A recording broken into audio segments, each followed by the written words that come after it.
మెదక్ జిల్లా శివంపేట మండలం పిల్లుట్ల గ్రామంలో రెవెన్యూ అధికారులు గ్రామసభ నిర్వహించారు. కొండపోచమ్మ సాగర్ నుంచి సంగారెడ్డి కెనాల్ కాలువల తవ్వకం కోసం భూసేకరణ నిర్వహించేందుకు గాను రెవెన్యూ అధికారులు రైతులతో సమావేశం నిర్వహించారు. ఈ సందర్భంగా రైతులు తాము భూములు ఇచ్చే ప్రసక్తి లేదని ఆగ్రహం వ్యక్తం చేశారు. అధికారులకు వ్యతిరేకంగా నినాదాలు చేస్తూ ధర్నా కార్యక్రమం చేపట్టారు. ఎంతో విలువైన భూములను కాలువలకు ఇచ్చే ప్రసక్తి లేదని, ఎవరైనా బలవంతంగా భూములు సేకరించాలని ప్రయత్నిస్తే ఆందోళన కార్యక్రమాలు ఉధృతం చేస్తామని ఈ సందర్భంగా గ్రామస్తులు హెచ్చరించారు.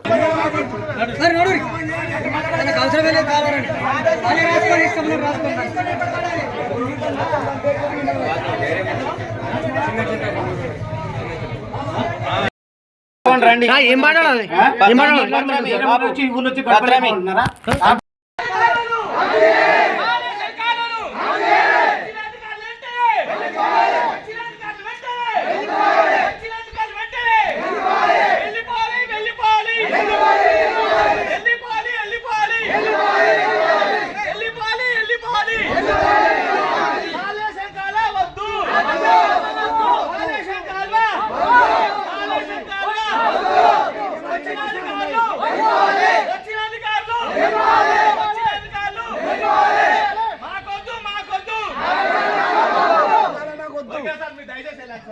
మరిన్ని అప్డేట్స్ కోసం మా ఛానల్ని సబ్స్క్రైబ్ చేయండి.